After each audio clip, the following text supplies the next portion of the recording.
Hi everyone, welcome to the Whiteleyverse with me, Connor Whiteley, for another daily short story. Now, before I start today's story, please remember to like, comment and subscribe to the channel so you don't miss any new content, and the engagement really helps the Whiteleyverse with the YouTube algorithm.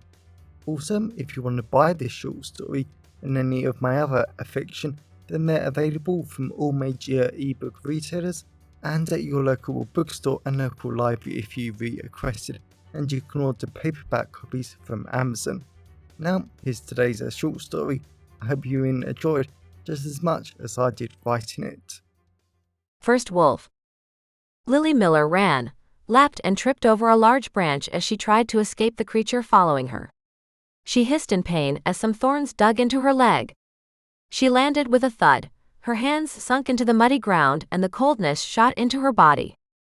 She pushed herself up, but she had no idea where the right direction was now.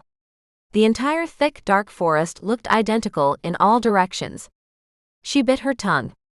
The large pine, oak, and silver birch trees with their branches as thick as her body shooting out in all directions just stood there. The large trees were almost like twisted guardians that were watching her even more. She noticed a few crows, woodpeckers, and wood pigeons dipping in and out of the trees. That was bad.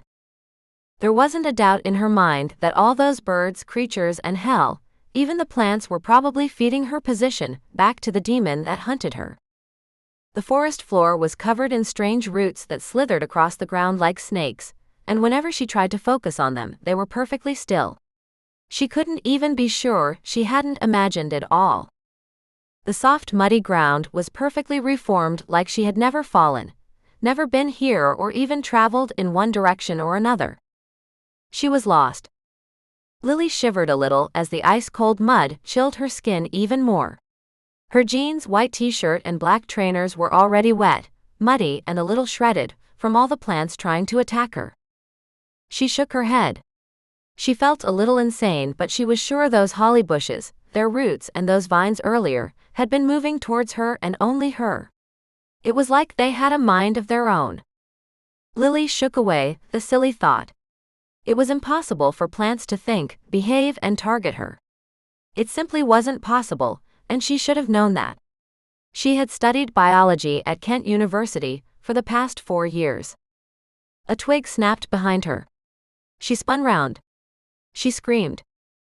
Edward Hales was standing right there in his expensive black suit that shone slightly in the bright moonlight. His blood-red eyes glowed intensely in the darkness, and he still wore the skin of a young man, even though she was sure he could shapeshift at will. She had only wanted to escape him for a little longer. She really didn't want to go back to Hell's Place.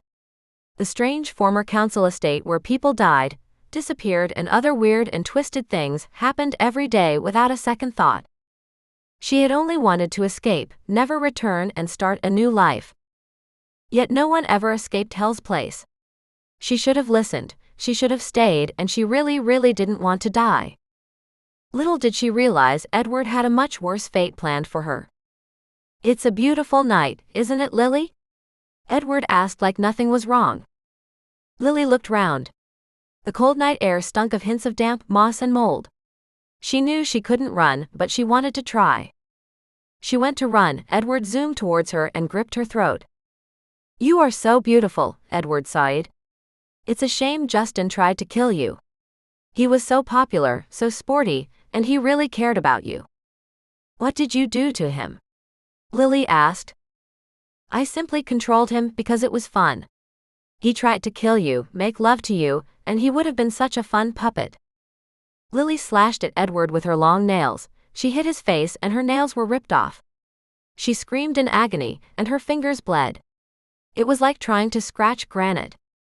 "That was a little silly, wasn't it, Lilly?" Edward giggled like a little child, squeezed her throat a little more, and Lily's heart pounded in her chest. She didn't want to die. She didn't want to live as his puppet or prisoner, and she was not going back. She had to kill herself. Lilly shook the thought away. She had to live. Her family, Justin, and all her friends would want her to live.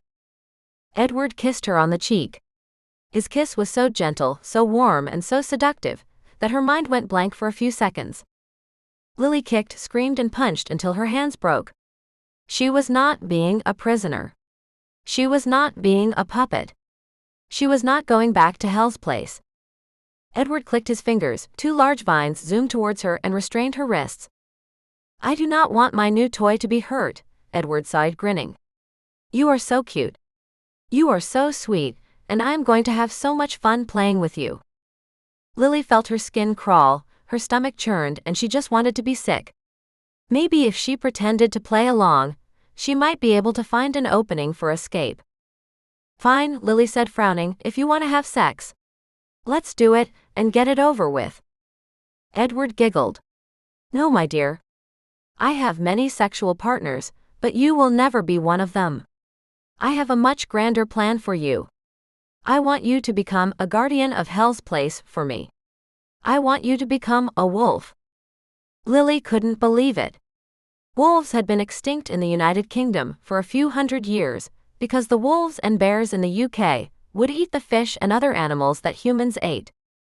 Humans killed off their competitors, they got all the food, and it's why the UK had such a massive deer overpopulation problem. We killed off their natural predators. It was impossible for her to become a wolf.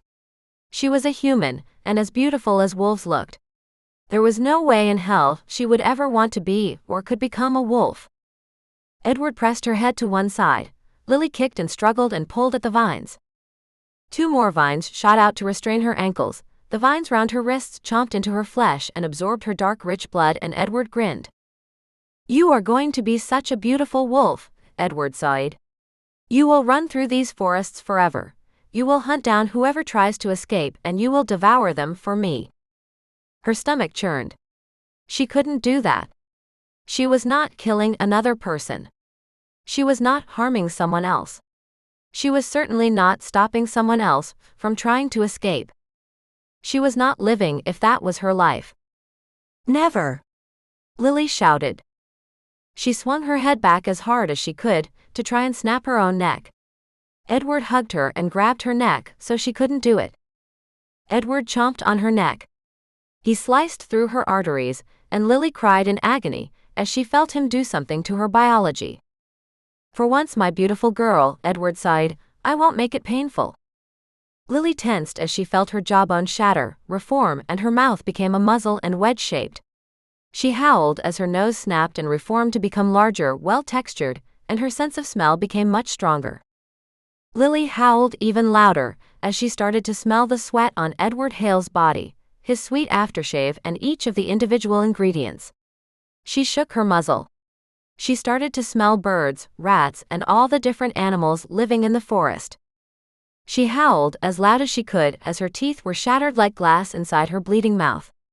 Her 4 new and thicker canines shot through her muzzle, as did the rest of her 42 teeth that were perfect for ripping apart prey, including humans.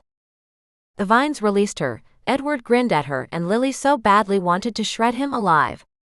Yet she knew she couldn't do that because he was her master. She was his pet, and she was always going to obey. It was what good dogs did, after all. "Now run, my beautiful wolf. Hunt down everyone who tries to escape and devour them for me," Edward sighed. Lilly tried to shake her head, but she smelt the sweet manly scent of young men running through the forest. She could hear the beat of their hearts and all that tasty blood pumping through their lean, sexy bodies. She really didn't want to, but she just wanted a taste. Just a small taste. She charged off through the forest as she followed her primal urge. Edward giggled in the background, and a single tear rolled down Lilly's muzzle as the last of her humanity faded away, never to return. Welcome back, everyone. It's me again, Connor Whiteley. So I really hope that you enjoyed today's story, because I flat out love writing, creating stories, and sharing them with you. If you really enjoyed today's story, then please remember to like, comment, and subscribe to the channel so you don't miss any new content. And the internet engagement really helps the Whiteleyverse with the YouTube algorithms. And if you want to buy this short story or any of my other fiction, then they're available from all major ebook retailers, and you can get them from your local library if you requested, and you can order the paperback copies from Amazon, your local bookstore, or local library if you request it. Lastly, if you want to support the channel on a one-off basis, then you can now buy me a coffee at buymeacoffee.com/Connor Whiteley. Also, if you know anyone who would enjoy today's story, then please share it with them. I'm always really grateful when you wonderful people help spread the word about the channel. So, thanks for watching the Whiteley Verse, and I'll see you again soon. Have a great day, everyone.